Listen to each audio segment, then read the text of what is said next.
दोस्तों, आपने तो सुपनखा के बारे में अवश्य सुना होगा और जाना होगा, किंतु दोस्तों सुपनखा के बारे में कई अद्भुत रोचक पहलू हैं जो सुपनखा को और रहस्यमय, अद्भुत, रोचक बनाते हैं। जानिए रहस्यमय दंडकारनीय सुपनखा के बारे में। सुपनखा का अर्थ ही होता है जिनके नथ यानी नाक शुक के समान हो। और तो दोस्तों नमस्कार, आपका स्वागत है।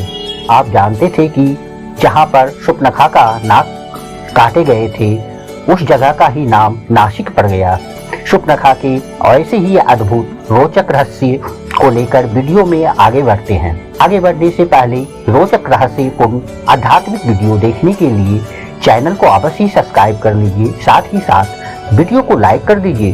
दोस्तों, वैसे तो सुपनखा की छवि जनमानस में राक्षसी, कामी, निर्ममता से नरसंहार करने वाली और साधु संत को सताने के कारण घृणा की दृष्टि से देखा जाता है, लेकिन जब लाखों जन्मों की तपस्या करने के बाद भी ऋषि मुनि साधु संतों को भगवान का दर्शन का लाभ नहीं मिल पाता, वहीं सुपनखा ने तो उसके दर्शन करके साथ साथ उनसे बातें भी की है और प्रभु श्री राम ने उसकी लक्ष्मण जी से बात कराकर जगत जननी सीता माता के दर्शन भी कराए। तो दोस्तों, सुपनखा ने वैसे कौन से पुण्य कर्म किए होंगे, यह सोचने वाली बात है। दरअसल सुपनखा पूर्व जन्म में इंद्रलोक की नयनतारा नाम की अप्सरा थी और उर्वशी, रंभा, मेनका इन प्रमुख अप्सराओं में से एक थी और इन अप्सराओं इनकी गिनती होती थी। नयनतारा नृत्य के साथ ही आंखों से भी बहुत सुंदर इशारे किया करती थी और आंखों से भी काफी सुंदर थी, जिसके कारण वह देवराज इंद्र की प्रेयसी बनी थी। उसी समय में पृथ्वी पर ब्रज नाम का ऋषि घोर तपस्या में लीन थे।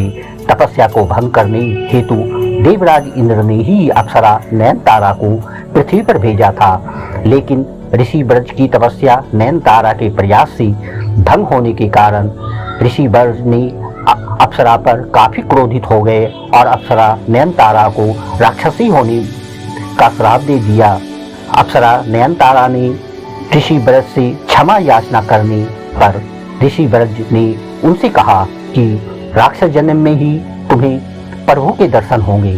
तब वही अप्सरा नयनतारा देह त्याग के बाद सुपनखा राक्षसी बन गई और उसने दृढ़ निश्चय कर लिया कि प्रभु दर्शन होने पर ही वह उन्हें प्राप्त कर लेगी। राक्षसी होने के कारण उसके पास रूप बदलने की शक्ति थी और वह हमेशा काफी सुंदर मोहक रूप लेकर प्रभु श्री राम के पास जाने की भूल कर बैठी।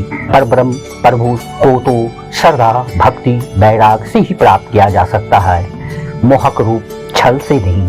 और सुपनखा सीधा प्रभु श्री राम की पत्नी बनकर भक्ति को, शक्ति को ही अलग कर देना चाहती थी। फिर प्रभु श्री राम ने उचित प्रक्रिया का ज्ञान कराने के लिए उसे वैराग्य रूपी लक्ष्मण के पास भेजा ताकि प्रभु मिलन की सही प्रक्रिया उसे ज्ञान हो सके। दोस्तों, कहा यह भी जाता है कि पूर्व जन्म में सुपनखा एक सर्पनी थी जो कि शेषनाग यानी लक्ष्मण जी की पत्नी भी रह चुकी थी, इसलिए भी प्रभु श्री राम ने उसे लक्ष्मण जी के पास भेजा था। वैराग रूपी लक्ष्मण जी ने भी सोचा कि राक्षसी को वैराग तो आ ही नहीं सकता, इसलिए उन्होंने पुनः उसे प्रभु श्री राम के पास भेज दिया। तब प्रभु श्री राम ने कहा कि मैं तो भक्ति के बस में हूँ।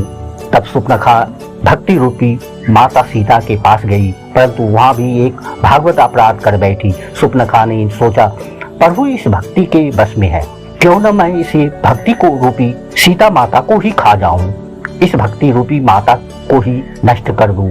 अतः यह सब देखकर लक्ष्मण जी काफी क्रोधित हो गए और उन सुपनखा के नाक कान काट कर अंग भंग कर दिया।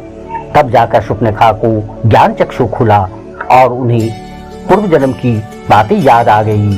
प्रभु के कार्यों को पूरा करने के लिए उनकी सहायिका बनकर प्रभु के हाथ से ही खरदूषण, कुंभकर्ण, मेघनाथ, रावण आदि निशाचरों को मरवा दिया और संपूर्ण कुल का उद्धार करवा दिया। उसके बाद सुपनखा प्रभु प्राप्ति की उचित प्रक्रिया अपनाने के लिए पुष्कर चली गई और जल में खड़ी होकर प्रभु ध्यान करने लगी। और बताया जाता है कि सुपनखा की 10,000 वर्षों की कठिन तपस्या से प्रसन्न होकर भगवान शिव जी ने उन्हें दर्शन दिए और वर प्रदान किया कि 28वें द्वापर युग में जब प्रभु श्री राम अवतार लेंगे तब कुब्जा के रूप में तुम्हें भगवान श्री कृष्ण का आशीर्वाद देंगे और तुम्हारा कुब्जा ठीक हो पर वही नयनतारा अप्सरा का मोहक रूप प्रदान करेंगे और सारी सुख समृद्धि के साथ ही ईश्वरीय लीला का लाभ भी तुम्हें मिलेगा।